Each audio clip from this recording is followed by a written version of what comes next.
viruses and germs fast. Good morning. Sa pakikipaglaban sa demonyo. Kapag ito po ay ating iniisip, ay kasama po ng panalangin. Yan po ay yung papalaya sa ating espiritu kung hindi man. Ito po yung tutulong ng sakit ng kumbaga, sakit ng katawan sa mga espiritu ng gugulo. Sa katulad po nitong babae na ito, ang sinasabi niya na dati namang malaki ng buhay as a young adult and professional, pero biglang nagkagulo-gulo yung kanyang sitwasyon, yung sa mga pagtrabaho, sa pagpamili niya, yung sa mga sikap. Tara, kain tayo. Ulam namin, tinola, manok. Yan lang ulam namin. Tara, kain tayo.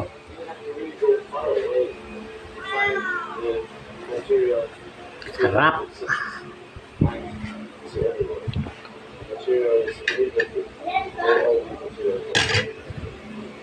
A limestone lay within very easily.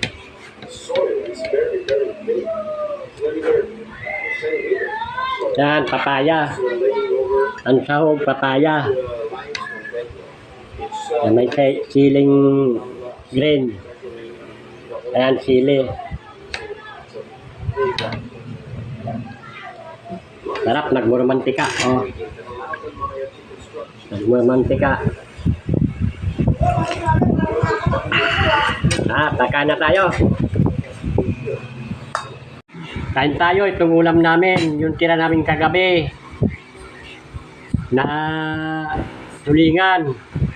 At saka nagbili kami ng munggo pang tanghalian. Tara, kain tayo. Po ang balalogisip at ginagamit po natin ito sa pakikipaglaban sa demonyo. Kapag ito po ay ating iniisip, ay kasama po ng panalangin. Yan po ay yung papalaya sa ating espiritu kung hindi man. Ito po yung tutulong ng sakit ng kumbaga, sakit ng katawan sa mga espiritu ng gugulo. Sa katulad po nitong babae na ito, ang sinasabi niya na dati namang malaki ng buhay as a young adult and professional, pero biglang nagkagulo-gulo yung kanyang sitwasyon, yung sa mga pagtrabaho, sa pagpamili niya, yung sa mga sikap. Tara, kain tayo.